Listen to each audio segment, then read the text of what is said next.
Happy Aloha Friday! We are here in beautiful Hawaii with our podcast called Who Closed Last Night? Brought to you by Walnut Street Hospitality Group.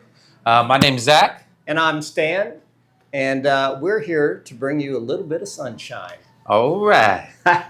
So we do this podcast, and one of the reasons we do it was to help maybe create an environment where we could help people from falling into the same traps that we did. Absolutely. And I'll tell you that it's not bruised right now, but I've fallen on my face many times. And this is my father. He's helped me pick myself back up and keep moving forward. And I guess we want to share some of maybe valuable lessons, to some people out there that be willing to learn without having to fall on their face, trip, and get hurt themselves. So, again, this, we live in America, so you don't have to listen to us. You don't have to believe in what we say. You can have your own opinions. That's the wonderful thing about living in this great country. But we do want to. We are coming at this out of from a positive place, and that's so right. Whether or not you take us at face value, it's up to you. Are you saying that we're taking time out of our day to be here for you guys in the audience, and we're not charging you anything for these little golden nuggets? I think really when you listen to the topic title, it pretty much says it all. And we always try to come up with some sort of catchy title, because really there are so many bullet points of leading, managing, creating, being an entrepreneur that it can get a little overwhelming. That's right. It's maybe stated a little too lightly. So, we're going to ask for your help. All right, guys. Everybody out there, just stop what you're doing right now and help me out. It will cost you nothing, but it will help us out a lot. And we're doing this bare bones. We're family, and we're running family business. So if everybody could just stop what you're doing and help us out, you can follow us on Instagram at whoclosedlastnight_. Follow us on Facebook at Who Closed Last Night. Watch us on YouTube, my personal favorite, at Who Closed Last Night Podcast. Follow us on TikTok at Who Closed Last Night. Listen to us on Spotify. And send your Who Closed Last Night story of the month, the year, your favorite story, that nightmare story that you don't tell. You're not allowed to tell any of the new hires, right? Tell me about how, what you guys got going over there, and let us share it with our audience, laugh with you, cry with you, and relate with you. And go ahead and send that to whoclosedlastnightpod, pod, at gmail.com. And we'd love to share that with our audience. There you have it. I guess the other thing that I would want to say is, if you got ideas for our podcast, if you want to be a guest on our podcast, reach out to us. We're open to all kinds of stuff. With that being said, today's topic is excellence and expectation. What is the relationship between the two? I guess there doesn't necessarily have to be a relationship between excellence and expectation, depending on who you are. I mean, you might have a relationship that's called mediocrity and expectation. I'm not sure, but for us, we want to talk about the relationship between excellence and expectation. I believe that there's some quote out there, and I shouldn't say quote because I'm going to butcher it, but it goes, if your team isn't excellent, let them be mediocre somewhere else. And I think that's one of the things that comes to mind when we talk about excellence and expectations. And a big part of this is, if you're that entrepreneur, that business leader, that owner, that manager, and you've invested your money, your time, your soul, your blood, sweat, and fears into whatever it is you're doing, I hope that your expectations that you have for yourself are of excellence. If you don't, why'd you take the risk? Or why not do something for someone else then, right? And not for yourself, because your reputation is what people, what your business is built on, right? Your brand. Your brand. It's your brand. And if your brand isn't portraying excellence, how are you going to survive? Especially in today's world.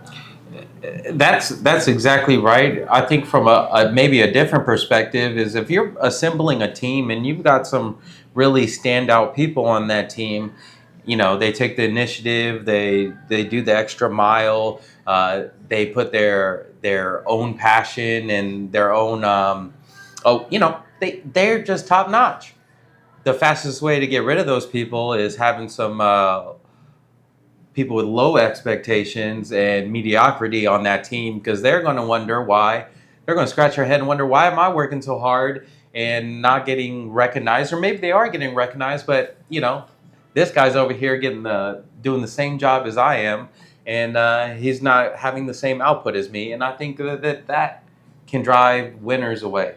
It does drive winners away. I think there have been times when, you kind of, one of those bad days, and you're looking at where you are and you're saying, what in the heck is going on, right? That's right. I'm working my ass off. This person's making the same amount of money as me, or pretty close to it. And but they got a place on the team, right?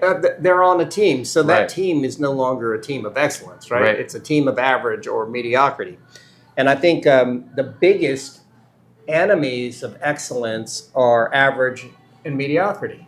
Yeah. Right. If you want to be average and or mediocre, and your team wants to be average and mediocre, and you have 2 or 3 people that want to be excellent, you're not going to be excellent. That fourth leg is just limping along, while everybody else has to pick up the slack and try to make it move with the same range of motion. I think if you look at especially in the service industry, and the world is a service industry. That's right. Anymore. But if you look at that and you say, and you come to some conclusions, I would say that excellence is becoming very rare, while mediocrity is becoming universally accepted. And people don't seem to care that mediocrity, until it affects them, until they want something and they come in contact with someone who's mediocre, right? I would 100% agree with you, and I would also say that just as much as the world has turned into a service industry of sorts, it's also a consumer industry, right? And so the consumer will be the first one to say, "Wow, that experience was excellent. Wow, that product is excellent," because it's such a breath of fresh air anymore. Yeah. That it creates that gap between your competition, right? And that is a very sweet taste to consumers out there, because they're paying for it in one way or another. They're experiencing it, and that sets you apart immediately. It's very noticeable. Very Right. noticeable. It's like having manners these days. It's like having manners, and we'll talk about that in a minute or two. Or just leave it down here in the comments. Just let us know your feelings. But everyone says they want to be excellent, but are they willing to work at being excellent? Excellence isn't something that you say, I want to be excellent, and it just pops into your head, right? You got to work at being excellent every day in everything you do. And as someone so pointed out, so straightforward to us, you're the same outside of work or the same inside of work. And I would say, we've already discussed this, but I try to be excellent at everything I do. I might not succeed every day at everything I do being excellent. But you don't set out to be mediocre. I never set out to be mediocre. I never set out to be average. Right. Right? Because that permeates who you are as a person. And so that's why I find it so hard to try to be different. How can I be mediocre in my personal life and expect to flip a switch and be walk excellent? on water at work? That sounds almost religious. We shouldn't go there. That wasn't religious, just for the audience. But there are requirements. Part of the requirement is setting an example, is being the one that people look up to. That's right. And what do they say about integrity, right? is if you pull up to a stoplight in the middle of nowhere, no one's around, and it's red, do you stop or do you just blow through it? Yeah. It's what you do when nobody is watching that sets that tone.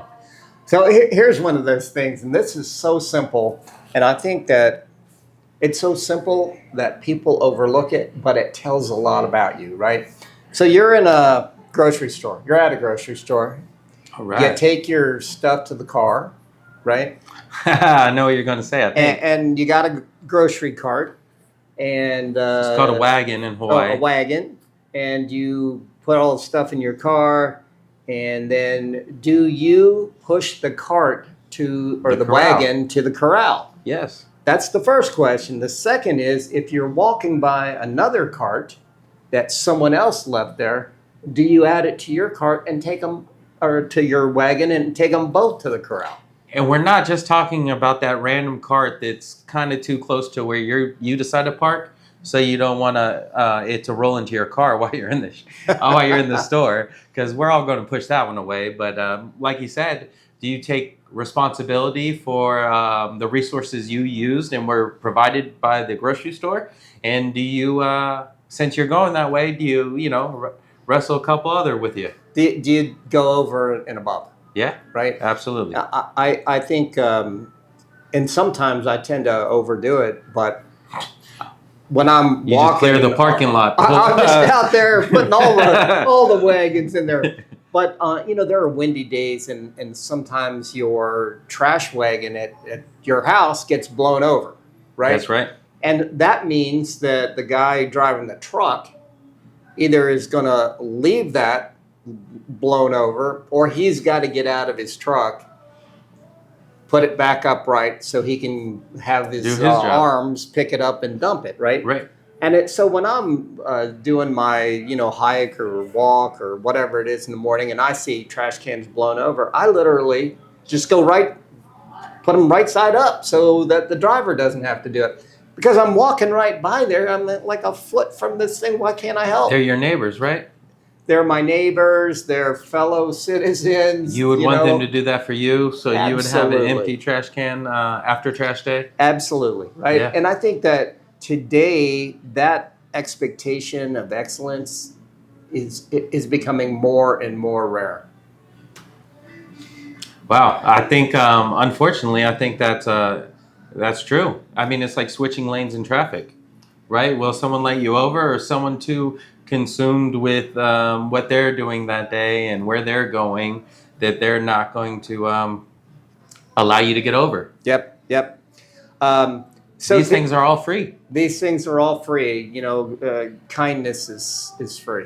Yeah, that's absolutely right. That's maybe the only thing that's free anymore. I'm not sure, but one of the things I just want to say that if you want to make more, do more, you gotta do more, right? If you want to get more, you got to do more, and you can't just get rewarded for showing up.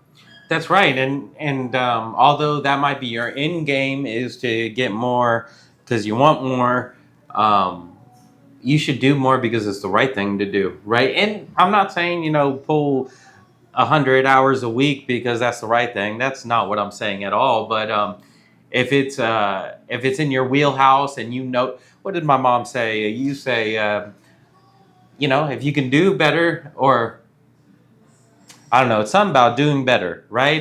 If you know better, do better, right? And so if you're like you said, if you're passing a cart and it's outside of the corral and it's going to cost you nothing just to slap that side or ram your cart into the other cart and steer it in the same direction, why not do that, right? If you can drop someone else's mail off to the mailroom on the way walking through the office, why not offer, right? If you can hold the door open for ladies or gentlemen, because it's that world out there now, but whoever in front of you, if you can stop and hold the door open and make it easier for them, why wouldn't you?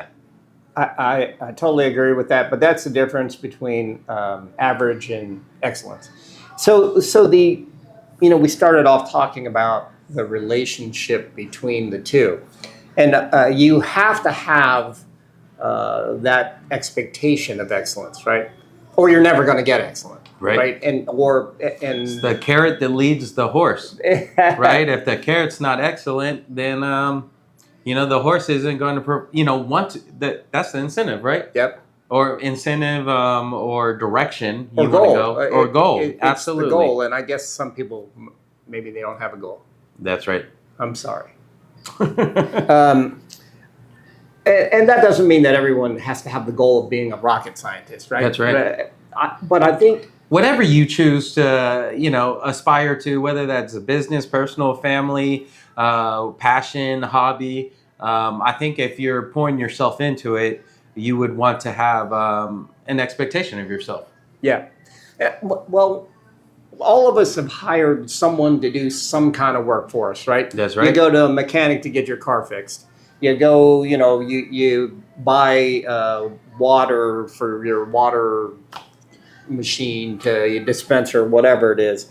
And that was an agreement, right? It's an agreement. It's a handoff. You want what you paid for, yeah, right? Absolutely. And you don't want 20 empty water jugs sitting in your office or in your home, right? Taking up 3 desks. Taking up 3 desk areas. And that, when it was supposed to be collected, each week. Or once a month. They collect, they deliver. They collect, they deliver. And but I'm straying from, I guess my point is, we all have hired some service, some person to provide a service. And if we don't hire them and say, I hope they do a mediocre job. That's right. That's right. I don't think we ever say that. We hire people because we need a service and we want the best service that we can get. And but in order to do that, you have to be able to provide that. You have to, That's right. Because someone is hiring you, someone is using your service, so someone is believing in your brand, your reputation, your brand, your reputation, what and you sold them on that you could accomplish. That's exactly right. So get excellent, right? Have expectations. Have expectations. Don't be a whiner. Be a winner. But also, if you're on a team, play on that team. Be a part of that team. Be a part of winning, right? Because someone hired you, someone saw something in you and thought, wow, I want that person on my team because they're going to help me get, beat this game called life. And don't show up to the team and then not play. We could go on and on. But now we're kind of getting to the point of this whole thing is set an expectation, keep your expectation, don't find excuses, create opportunities. Go the exact opposite way. You can create your own opportunities. Don't be the same person that everyone else is. Be unique, but be excellent. That's what gets people moving forward. Succeed and leave mediocrity behind before excellence leaves you behind. And I think that's really the whole thing, right? Yeah, and if you don't like where you're at right now, just stop what you're doing, evaluate what you're doing, and pivot and change. Right? It's never too late. Colonel Sanders didn't make it until he was like in his 60s, right? But he didn't give up on himself. No, he didn't. I think I read something where he went to, I'm going to get the number wrong, but it was some ridiculous number, more than 50 different people to try to get, his chicken brand off the ground. And he kept knocking them down. Kept knocking turned on down. the door. Same with the guy, I think that started Honda. That's right. And so at the end of the day, not everybody's going to believe in you. Are you going to believe in you? Yeah. Because those people believed in themselves. How do they get a hold of us to tell us, I'm glad you asked me that question. And I got a pretty good answer for you. So what we're going to do, very simple, and it costs you absolutely nothing. So just stop what you're doing. Follow, like, and share us. You can find us on Instagram and TikTok. Same username, whoclosedlastnight_. You can find us on Facebook at whoclosedlastnight. Watch us on YouTube. That's my personal favorite. You can see this handsome man, and sometimes, you get to see me. And then you can listen to us on Spotify. And so that's for everybody that wants to keep their eyes on the road, or, you're working on your passion project and you want to listen to something maybe interesting, maybe funny, maybe controversial. You can find us on Spotify. And the most important is send us your comments, positive or negative. Send us your stories, the things that make you laugh, the things that make you cry, the things that keep you up at night. Send us topic ideas that you might want to hear us, blab on about. And you can send all of that to whoclosedlastnightpod, P-O-D, at gmail.com. And we would love to share those stories, those topics, those controversial comments with our audience and talk about them here. So send those to whoclosedlastnightpod, P-O-D, at gmail.com. And I think we might have a few now. We got some. Oh, man. So we did one a while back about how manners are kind of have fallen by the wayside, right? Extinct.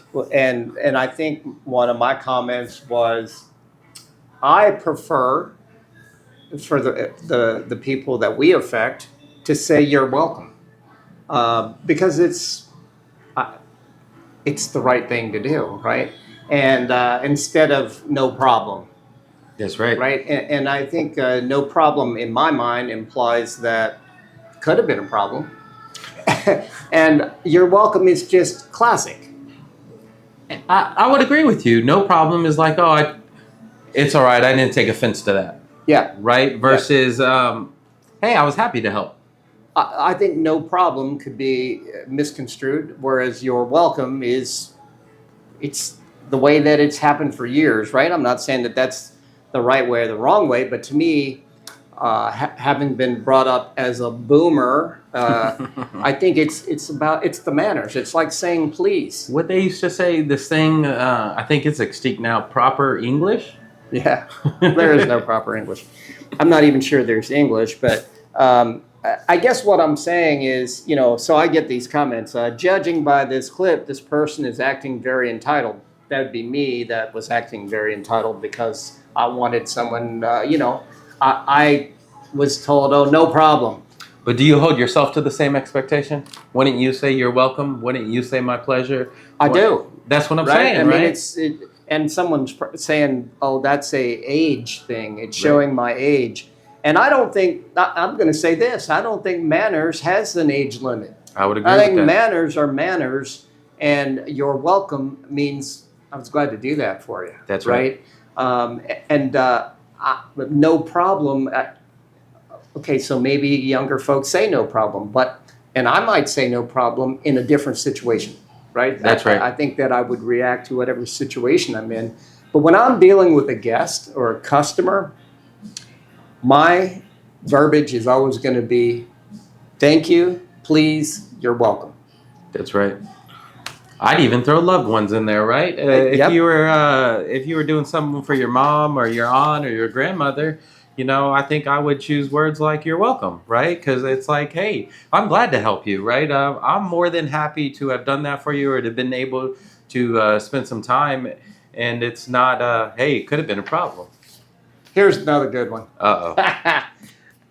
And by the looks of this guy, he's pointing a gun at the camera. Anyway, how is automatically saying you're welcome not just as thoughtless as anything else? By this dude's own logic, I'm now a dude, not just a boomer.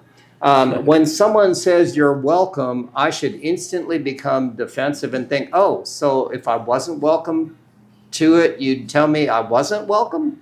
Different words for the same thing, man. I agree that people who don't even respond or even acknowledge thanks ruin my mood more than I care to admit. But as long as they acknowledge your gratitude, why does it matter what the specific words they used were? Your welcome is just as thoughtless as my yep, or the old Midwestern classic, you betcha. Just because your way of saying it is most formal and traditional than mine, it somehow makes it more valid than mine in a casual conversation. First of all, check your spelling. There's enough spelling errors in here to screw up Webster. You might not know who Webster is. So anyway, I think I'm done with that. Hey, I'm from the Midwest, and every time since I was knee high, if I didn't open the door, it was the right thing to do, and I was taught manners, and I didn't say you betcha. or yep. I think I would say yep if I was being a little showing a little attitude, like I'm acknowledging that you said thank you, but I'm saying yep because I didn't really care to help you, but I did it anyways. Maybe that's just me, but I don't know. I stand behind your welcome. I stand behind whatever's proper, right? Polite. And polite. That's really what it's all about. I might say betcha to one of my friends, back when I was drinking a beer when, I was young and not a boomer. I think the other thing that's ruined maybe some of this vernacular is just text messaging, right? Yeah, Because yeah. it's so shorthand. It's so to the point. Yep. It's just getting things out that yep is those things are acceptable in a text message. It's like checking it off, like okay, I received it. Yep. It's not Yep. verbal communication. I think used to have different sets of ideas or operation. Yeah. Yeah. For sure. So with that, I think we're done. We're done whining about this here, and we're going to move on to the part where we bid you a fond farewell. Only we're going to say it from the islands. And what do we say? We say aloha.